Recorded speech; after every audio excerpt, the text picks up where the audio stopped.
বেগুন গাছের প্রথম যত্ন এবং খাদ্য আজ আপনাদের সাথে শেয়ার করব। হ্যালো এভরিওয়ান, আসসালামু আলাইকুম। কেমন আছেন আপনারা সবাই? আলহামদুলিল্লাহ আমি তো অনেক ভালো আছি। আশা রাখছি আপনারা সবাই ভালো আছেন।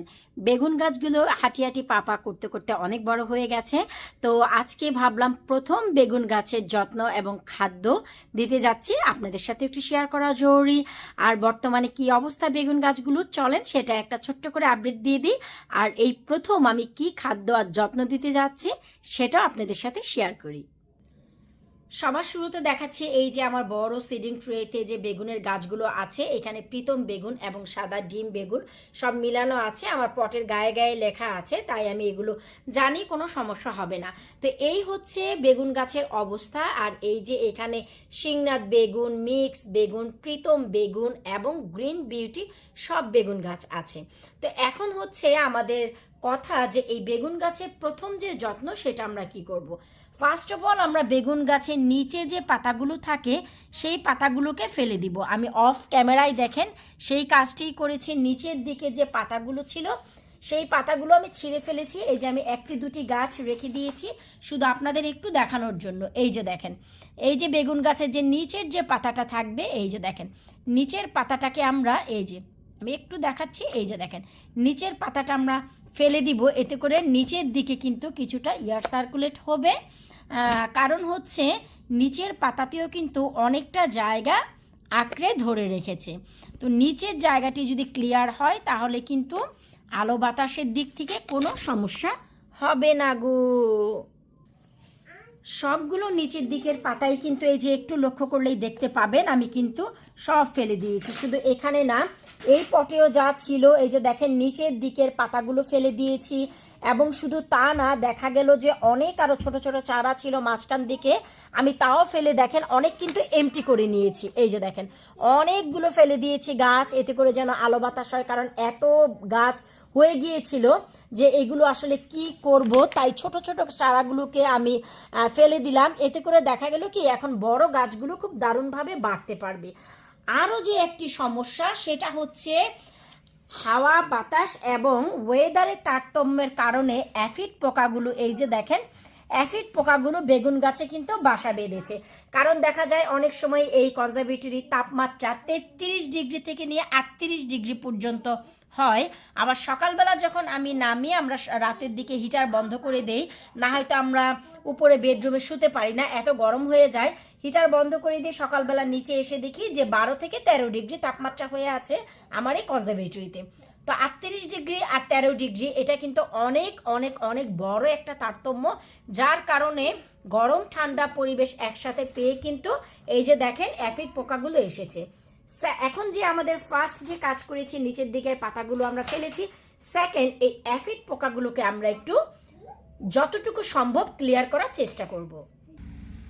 এরপর যেহেতু অ্যাফিড পোকা ক্লিন করার বিষয়, তাই এই কাজটি কিন্তু আমরা ঘরে করব না। ঘরে করলে কিন্তু ঘরেই থেকে যাবে। নিচের পাতাগুলো ছাঁটাই বাছাই করতে গিয়ে ঘরের কার্পেটে আমার অনেকগুলো অ্যাফিড পোকা কিন্তু পড়েছে। তো এখন আমি এগুলো সব গার্ডেনে নিয়ে এসেছি। যদিও আজকে ওয়েদার গরম না ঠান্ডা, তারপরেও এখন এই যে দেখেন অ্যাফিড যে পোকাগুলো আছে এগুলোকে আমরা একটি বেবি ওয়াইপসের সাহায্যে, এই যে দেখেন একটি বেবি ওয়াইপসের সাহায্যে এগুলো কিন্তু আমি আলতো করে আমাদের এইভাবে ক্লিন করে দিতে হবে। একটু কষ্ট হবে কিন্তু কিছু করার নাই। এভাবে করে আমাদের প্রতিটি গাছকে আলতো করে এই যে দেখেন ক্লিন করে নিতে হবে। যতটা পরে ততটা ফেলে দিতে হবে। যতটুকু সম্ভব আমি চেষ্টা করেছি একটু একটু করে পোকাগুলোকে ফেলে দিতে, কারণ এত গাছ হট্টগোল হয়ে আছে, আপনারা চাইলেও কিন্তু সব একটি একটি করে পাতা ক্লিন করতে পারবেন না, কারণ এটা কিন্তু মোটেও সম্ভব না।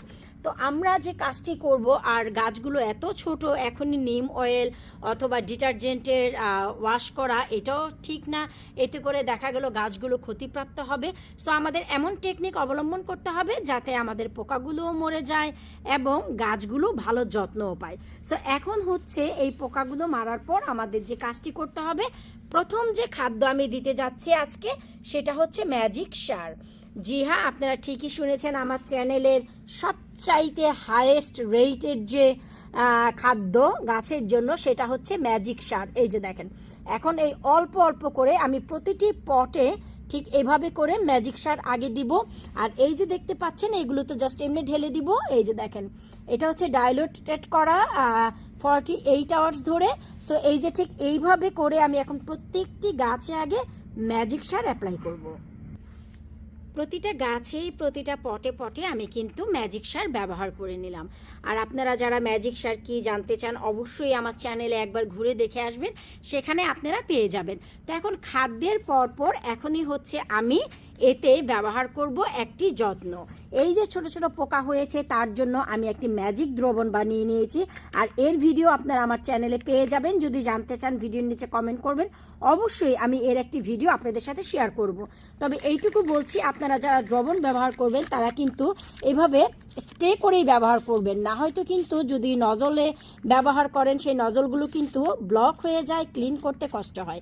কিন্তু এই রকম স্প্রে বটলে যদি নিজেরা স্প্রে করে দেন তাহলে কিন্তু কোনো সমস্যা হয় না। এই যে দেখেন ভালো করে গাছে গাছে দিয়ে দিতে হবে, যেন পাতায় পাতায় গোড়ায় গোড়ায় জিনিসটা যায়। এতে করে কিন্তু এই পোকাগুলো আপনাদের মুক্তি পাবে। কারণ ম্যাজিক দ্রবণে কিছু এলিমেন্ট রয়েছে যা অ্যাফিড পোকা একদমই পছন্দ করে না। একটু লক্ষ্য করলেই দেখতে পাবেন প্রত্যেকটি গাছের আনাচে কোনাচে আমি যতটুকু সম্ভব সব জায়গায় কিন্তু স্প্রে করে দিয়েছি। প্রত্যেকটা কর্নারে তো আর আপনারা যেতে পারবেন না, কিন্তু যতটুকু সম্ভব আপনারা পাতার এপাশ ওপাশ করে একটু চেষ্টা করবেন দিয়ে দিতে।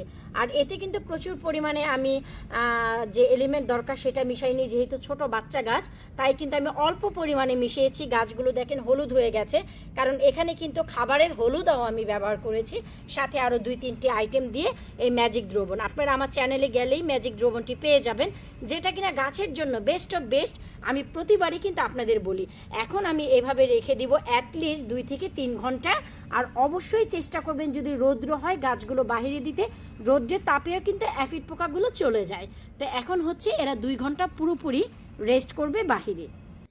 এভাবে করে আপনারাও আপনাদের ঘরের বেগুন গাছ, সিম গাছগুলোর যত্ন করতে পারেন একই পদ্ধতিতে। ঠিক এইভাবেই আপনারা ম্যাজিক দ্রবণ এবং ম্যাজিক সার বানিয়ে দিয়ে দেন, দেখবেন 1 সপ্তাহের ভিতরে বেগুন গাছের চেহারা একদমই পাল্টে যাবে। বিদায় নিচ্ছে আজকের মতো, পরবর্তী ভিডিও দেখার আমন্ত্রণ জানিয়ে আল্লাহ হাফিজ।